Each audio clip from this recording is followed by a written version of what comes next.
Hello everybody, I'm back. It's me, Bridget. Hey.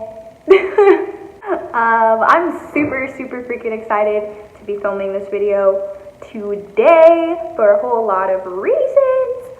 First of all, because I just got some really good coffee and I got it for free, so that's even better. Also, just because I'm really enjoying doing these book club videos with you guys on this book. Like, you guys are actually starting to like enjoy it as well, and I'm just liking getting to talk to you guys about the book and like hearing that there's other people who are interested in reading it with me and all that kind of stuff. So with that being said, please go ahead and subscribe to this channel if you have been watching the book club books, if you're interested in the book, if you like hanging out and talking about books, if you like talking to me, anything. Go ahead, subscribe to the channel. Before we jump right into chapter 3 of Women Who Run with Wolves, I have two short little announcement kind of commentary things I wanted to talk to you guys about. So first of all, the podcast. I said in the last video that I was talking about putting up a podcast for the new videos and with the old videos as well. I still really want to do that, but I ran into some technical difficulties trying to figure out how to actually logistically do it. I really want to put the podcast on SoundCloud. What the hell is that? SoundCloud. I would really like to put it on SoundCloud. Just so that it's free and so that everybody has access to it easily. But the problem is that I can't figure out how to take the sound from the videos that I've already made off of the videos and just have them as like an MP3 file, so I could just download them straight into SoundCloud. So if anybody knows, you know, computer stuff and whatever, phone stuff, I record on my iPhone.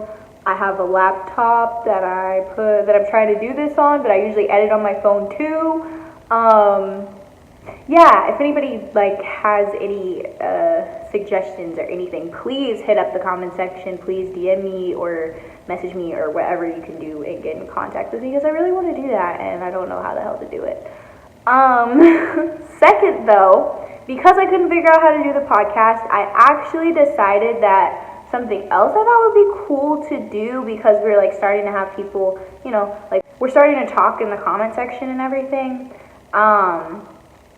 I thought it would be great if we had like a place for us all to like continue to talk and like to actually share like more, because I feel like the people who are commenting, like I'm really interested in getting to know you guys, and like I'm liking that you guys are enjoying like each video and like coming back to watch more. And so I'd really like to actually like really personally get to know you guys, and then you guys can get to know each other and all of that. So if you guys think that sounds like a cool idea, it was just kind of something I thought would be fun. I made a Facebook group. I put the link in the description of this video and all the other videos that I've made so far, like with the book club or whatever. So yeah, I made the group. It's public to anyone. You can just click the link and join it. And I'm going to be posting in there like regularly, probably daily, like motivational stuff. Like I like to read poems every day and quotes and stuff like that. So I'll post that kind of stuff in there, and y'all just check it out if you're interested. Let me get a sippy.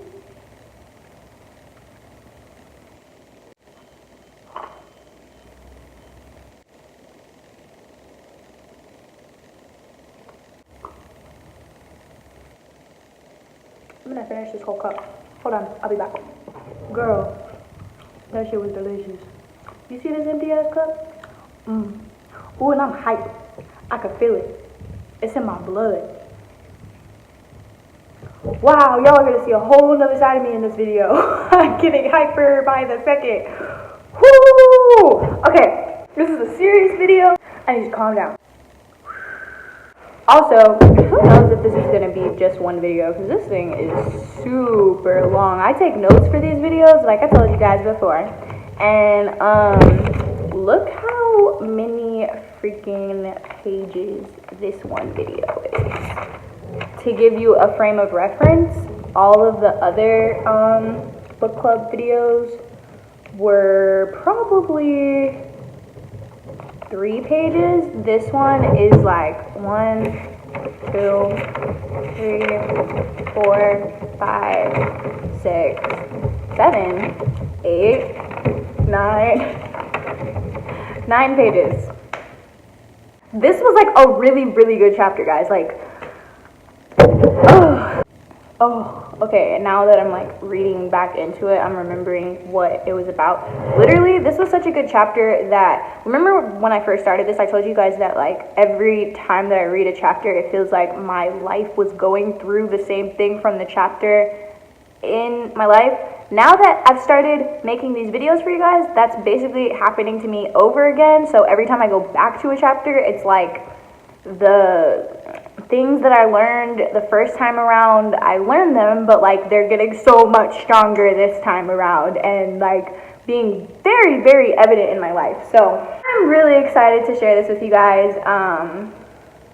Yeah, let's just get into it. This chapter is called Nosing Out the Facts, the Retrieval of Intuition as Initiation. As a child, I used to really think that I did not have any type of intuition. My mom and my older sister used to always talk about like having this strong sense of intuition, how they've never met anyone that they had a bad, that they had an off impression of, like they're always able to like very keenly tell who people are and stuff like that. And when I was younger, I thought that that was kind of like just a trait that maybe they had, and I'm like, okay, I gotta keep them in my life so that I can know if there's like good or bad people in my life, you know. Because I didn't have that kind of intuition, I was a very like pragmatic child. I wanted there to be proof, and I was like, if you don't like my friends, if you don't like my teachers, if you don't like my boyfriend, like you have to have some reason why, and there has to be like tangible reasons why, because otherwise you're just going off of a feeling. Like, I don't believe you.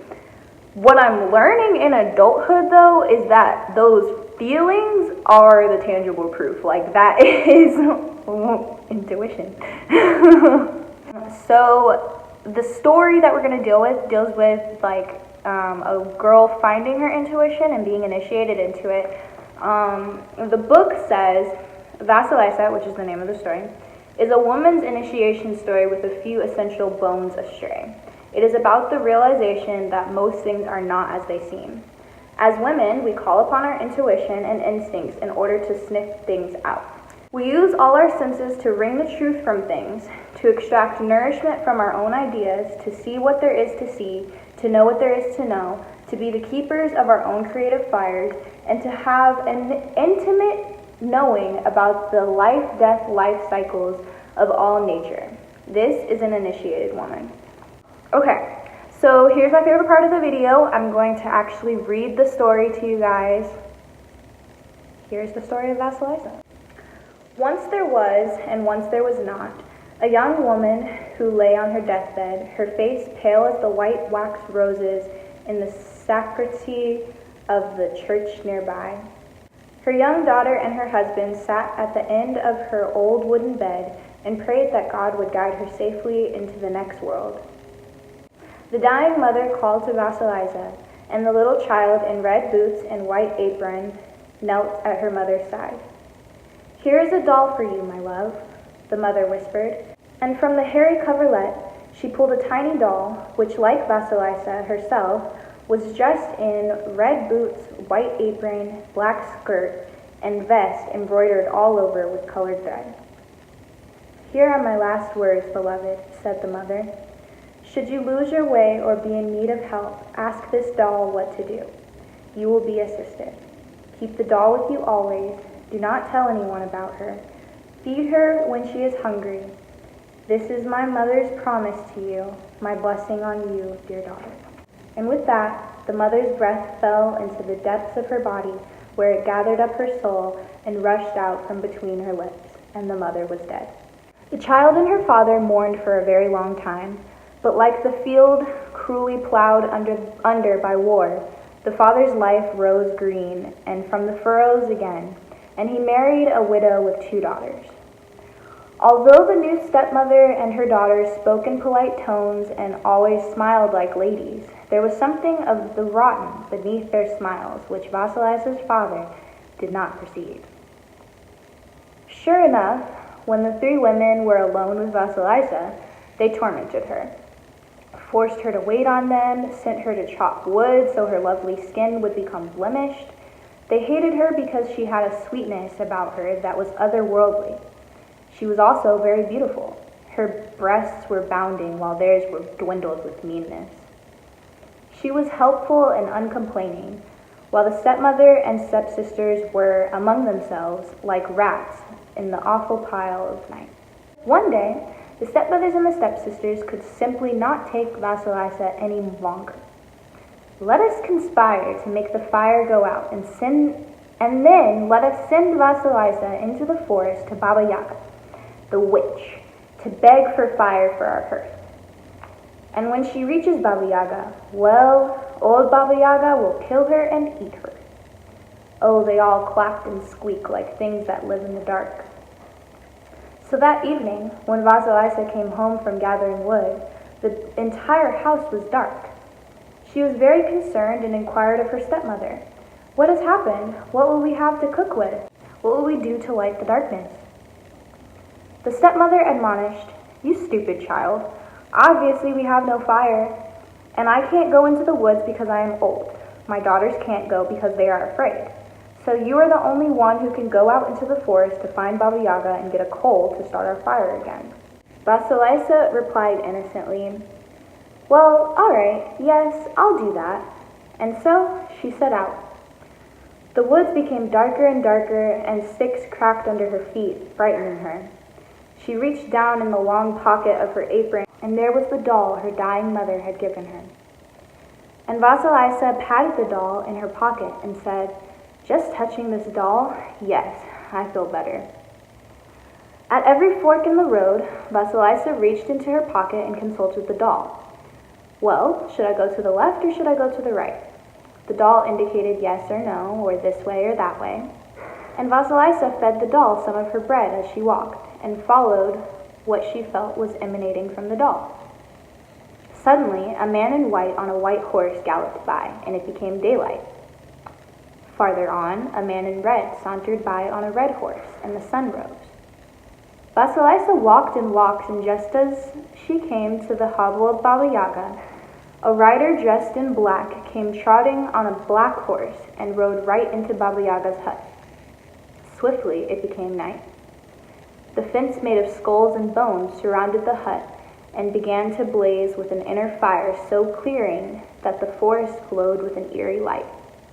Now the Baba Yaga was a very fearsome creature.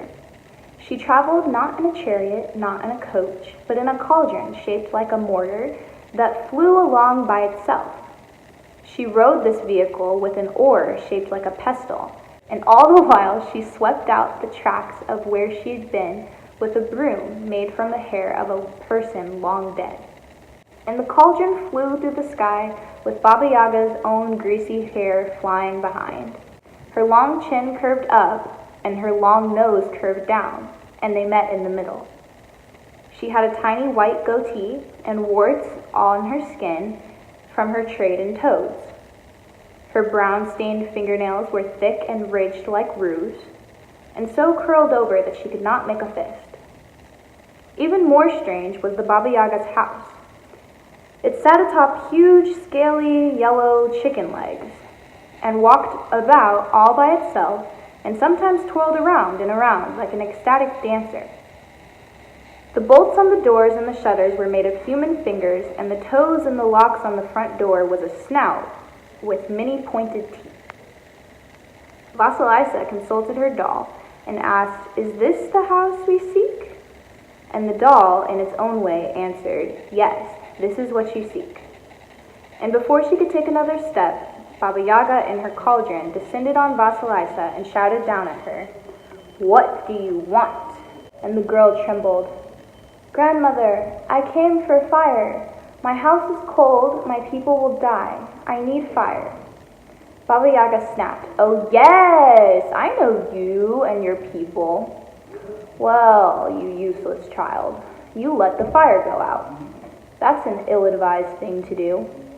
And besides, what makes you think I should give you the flame?" Vasalisa consulted her doll and replied quickly, "Because I asked." Baba Yaga purred. You're lucky. That's the right answer. And Vasalisa felt very lucky she had given the right answer. Baba Yaga threatened, I cannot possibly give you fire until you've done work for me. If you perform these tasks for me, you shall have the fire. If not, and here Vasalisa saw Baba Yaga's eyes turn suddenly to red cinders. If not, my child, you shall die. So, Baba Yaga rumbled into the hovel and laid down upon her bed, ordering Vasalisa to bring her what was cooking in the oven. In the oven was enough food for 10 people, and the Yaga ate it all, leaving just a tiny crust and a thimble of soup for Vasalisa. Wash my clothes, sweep the yard, and clean my house. Prepare my food and separate the mildewed corn from the good corn, and see that everything is in order. I will be back to inspect your work later. If it is not done, you will be my feast. And with that, Baba Yaga flew off of her cauldron, with her nose at the windsock and her hair at the sail, and it became night again. Vasalisa turned to her doll as soon as the Yaga had gone. What shall I do? Can I complete these tasks in time? The doll assured her she could, and to eat a little and go to sleep. Vasalisa fed the doll a little too, and then she slept. In the morning, the doll had done all the work, and all that remained was the meal to be cooked. In the evening, the Yaga returned and found nothing undone. Pleased in a way, but not pleased because she could find no fault, Baba Yaga sneered, You're a very lucky girl.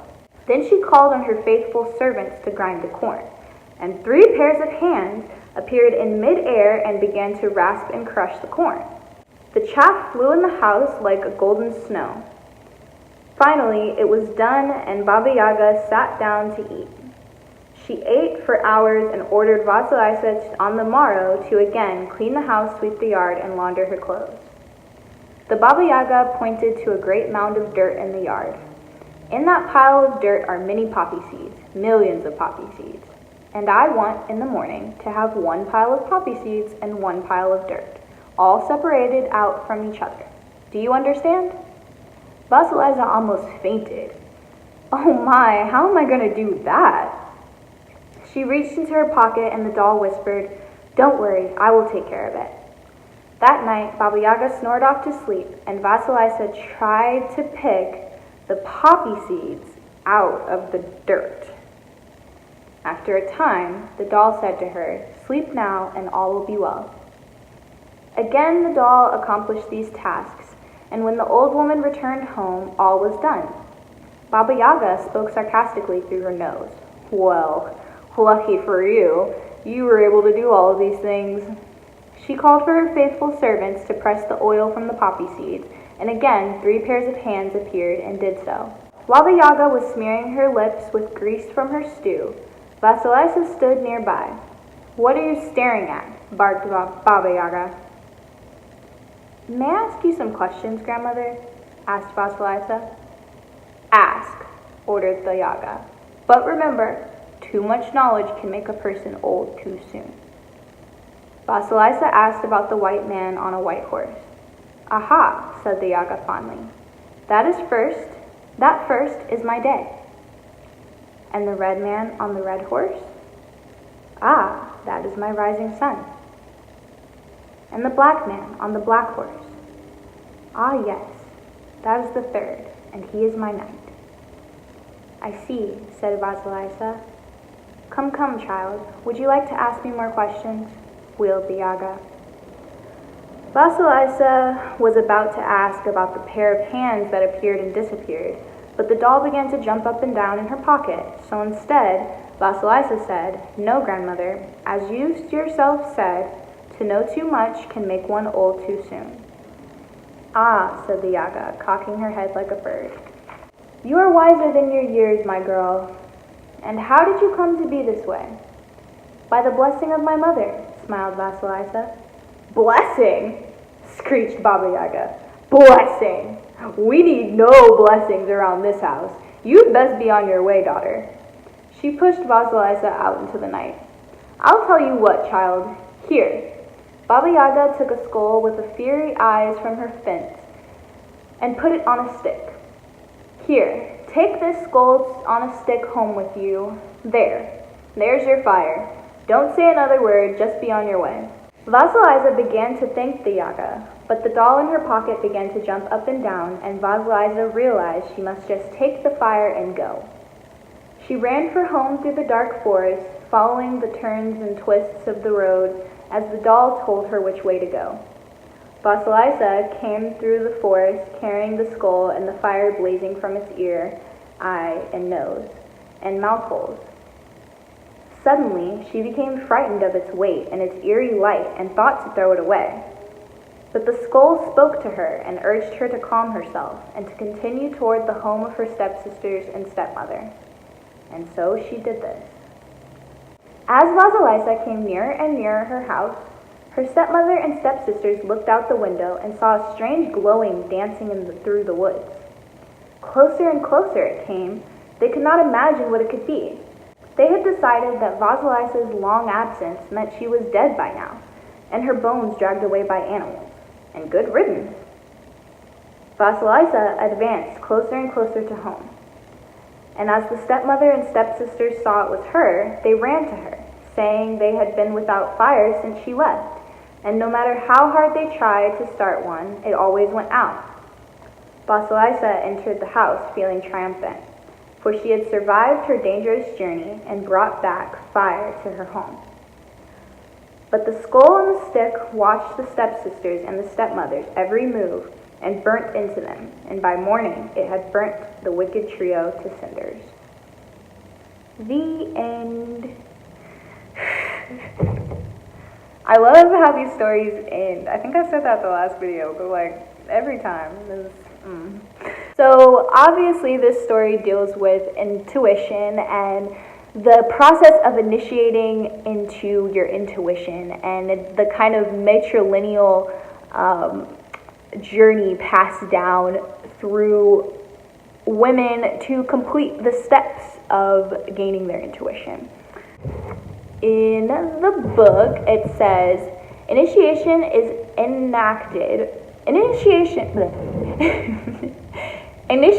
enacted by completing certain tasks. In this tale, there are 9 tasks for the psyche to complete. They focus on learning something of the ways of the old wild mother. Through the completion of these tasks, a woman's intuition, that knowing being who walks wherever women walk, looking at all the things in their lives and commenting on the truth of it all with swift accuracy, is reset into a woman's psyche. The goal is a loving and trusting relationship with this being whom we have come to call the knowing woman, the essence of the wild woman. So, the way I decided to set up this video and the way the chapters are actually set up, I basically just went through each task and talked about each one. So the first task is called allowing the too good mother to die.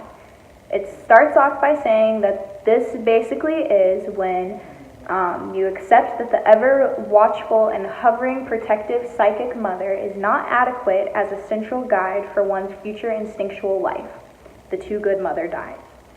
Taking on the task of being on one's own, developing one's own consciousness about danger, intrigue, and politic. Becoming alert by oneself, for oneself, letting die what must die. As the too good mother dies, the new woman is born. So in chapter 2, we discussed how it's very difficult and basically impossible for a parent to ensure that they're instilling the initiation completely for a child, like to have her full intuition, due to like the Bluebeards of the world and learning how not to be prey and all of that. In this chapter, it like makes it very clear why that's not possible, because you can't be all things. And so as a parent, there's this point where, at least for my life, my mother was my too good mother in a way. There's a point where the child has to jump out of the nest, you know? And it's not necessarily that you're doing anything that you're too good or that you're placating or spoiling the child in any way, but there is a period of just like a nest that you have to leave in order to be initiated into your own intuition. It's just a part of the process.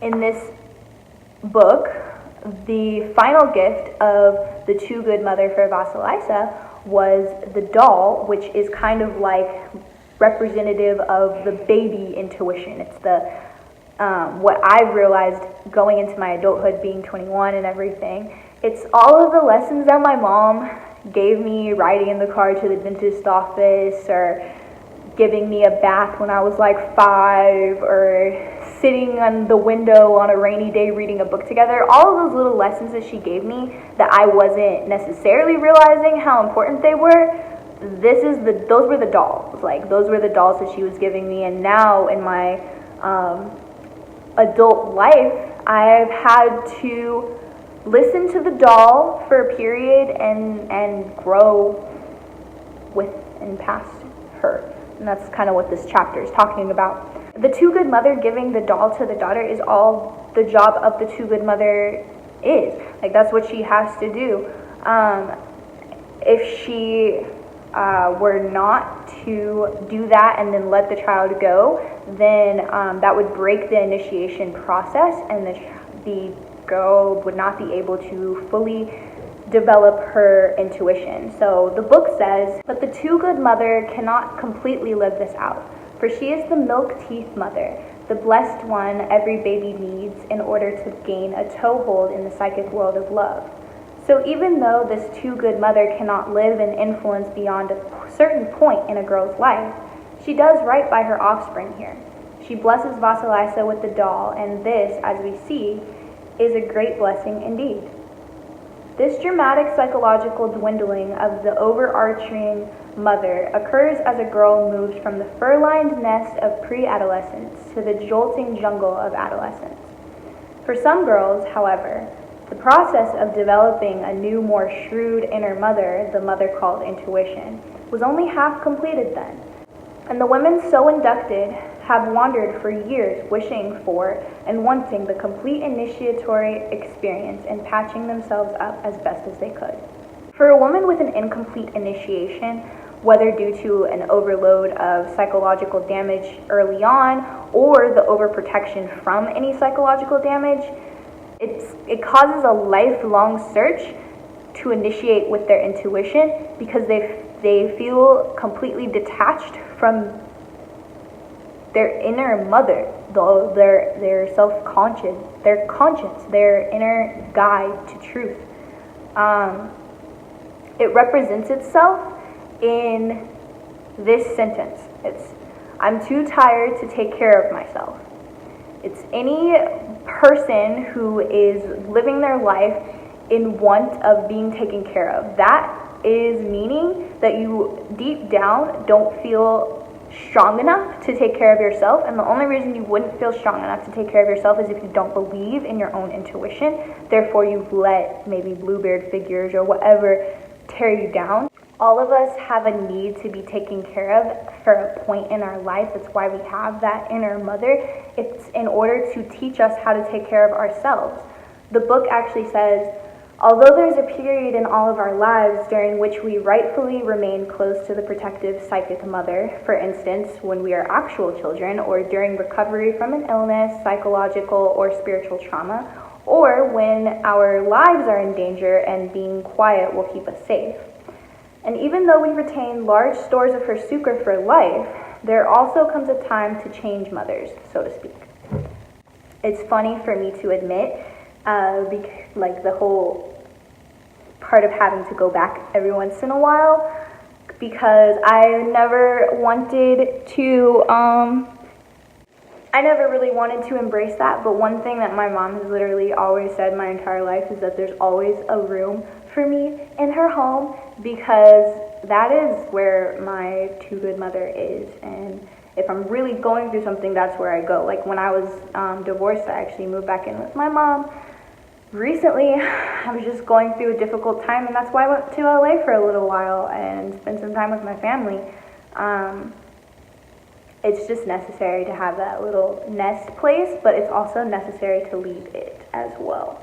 It says, If we stay overly long with the protective mother within our own psyches, we find ourselves impeding all challenges to ourselves and therefore blocking further development. While I do not in any way advise that a woman ought to throw herself into torturous or abusive situations, I do mean that she must set for herself something in life she is willing to reach for, and therefore take risks for. It is through this process that she sharpens her intuitive powers. Yeah, this is just 100% how I feel. I have chosen wrongly many things to take leaps for throughout my life, and that is why I ended up having to go back to my nest. But at every point, that's the most necessary thing, is to find something else to take a risk for, and then take that risk, because otherwise you'll never learn to trust yourself. It's the same in like a relationship. Like, you can't learn to trust anyone in a relationship unless you trust them, and you can't trust yourself unless you trust yourself. You have to just take a risk for something. You may not know if it's going to be right or wrong, but you just have to do it anyways. Just like the Bluebeard in chapter 2, though, realize that the too good mother may also hold on to you tightly. The too good mother physically may hold on to you tightly, like trying to give you a place to stay and not wanting you to leave, but also there's a too good mother in your own psyche and in your own soul that also will try and fight you and will stop you from being able to trust yourself and jumping into your own intuition.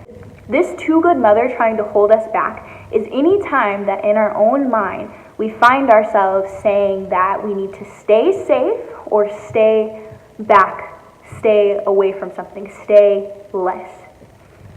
It's, the book says, these voices say things like, oh, don't say that, or you can't do that, or, well, you're certainly not one of my children, friends, peers, if you do that, or it's dangerous out there, or who knows what will become of you if you insist on leaving this warm nest, or you're just going to humiliate yourself, you know, or even more insidious still, pretend you are taking risks, but secretly stay here with me.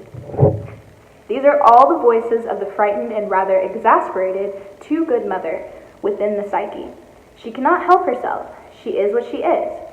If we merge with the too good mother for too long, our lives and our gifts for expression fall into the shadows and we become scant instead of strong.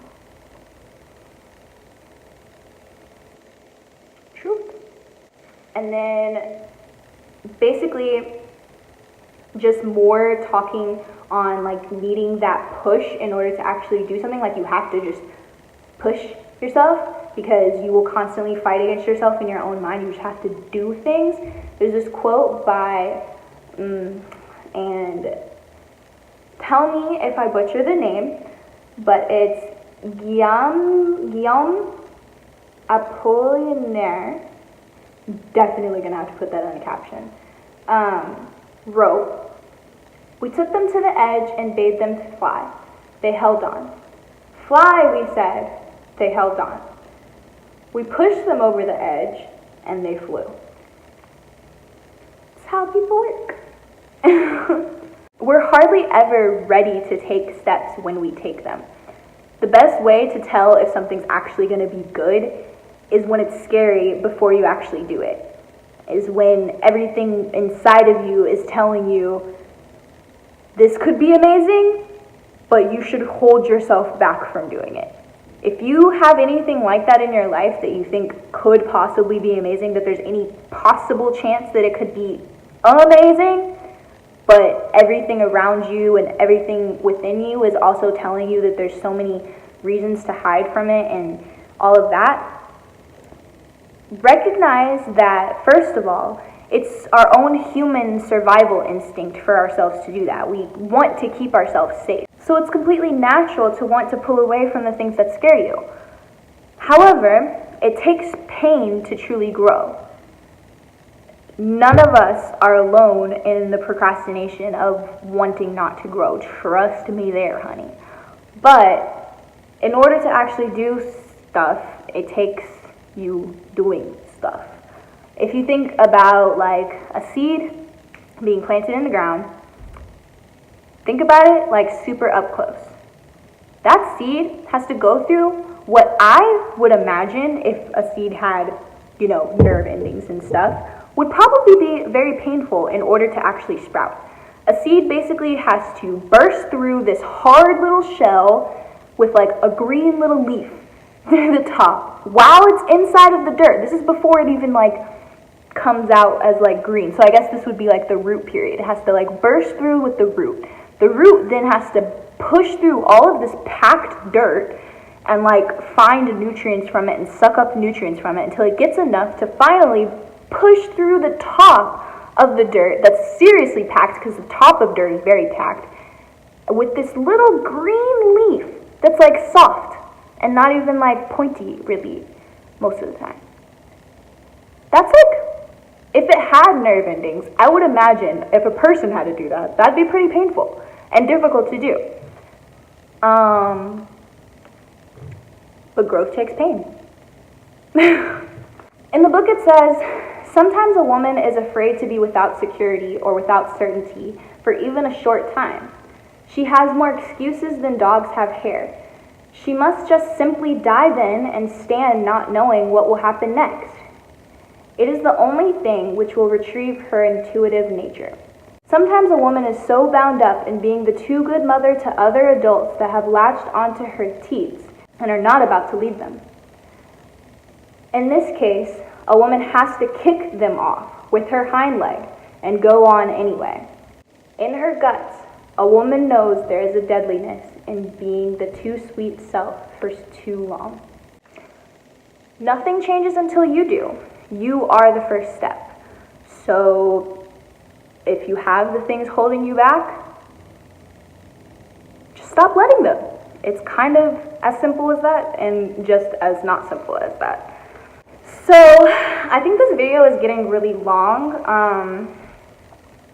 There's a whole lot left of this to talk about. So I think what we're going to do is separate this into 9 videos.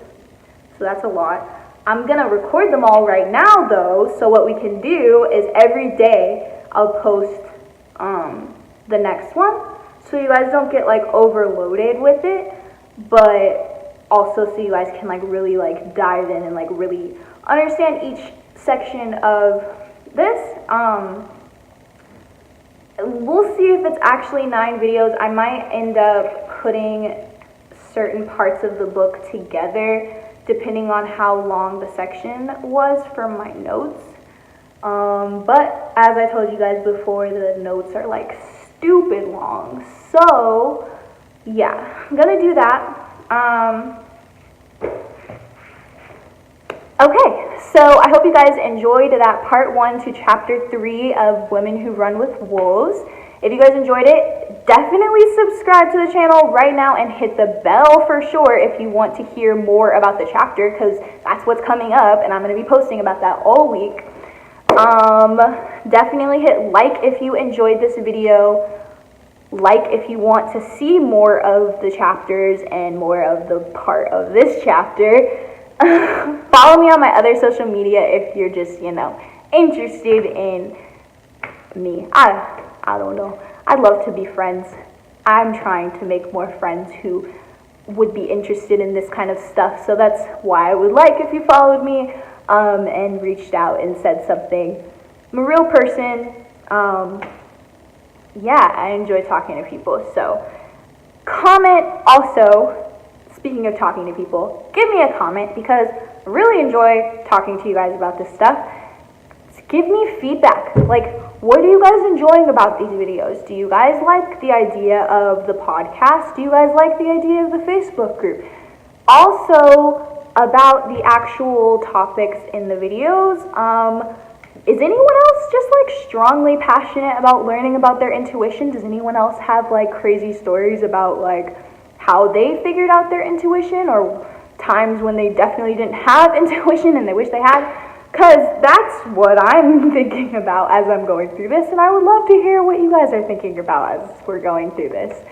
But yeah, I will see you guys tomorrow with the next video, and yeah, okay, love you guys, bye.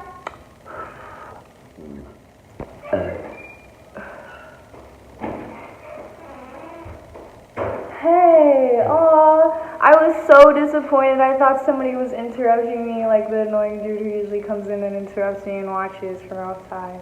I'm really happy it's you. Yeah. Braylon interrupted, guys. You want to say hi to Braylon? Come say hi, just really quickly. And then I gotta get back to it, because this is about to be a long-ass video. What's it about? Intuition. What's up? Intuition? What you talking about? Cool. Yeah. Strong intuition right now. So You have a strong intuition? I'm gonna go act on my intuition. Oh, okay. Okay.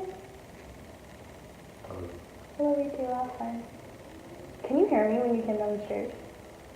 No, you're fine. Yes, thank God. I was worried that people could like really hear me upstairs.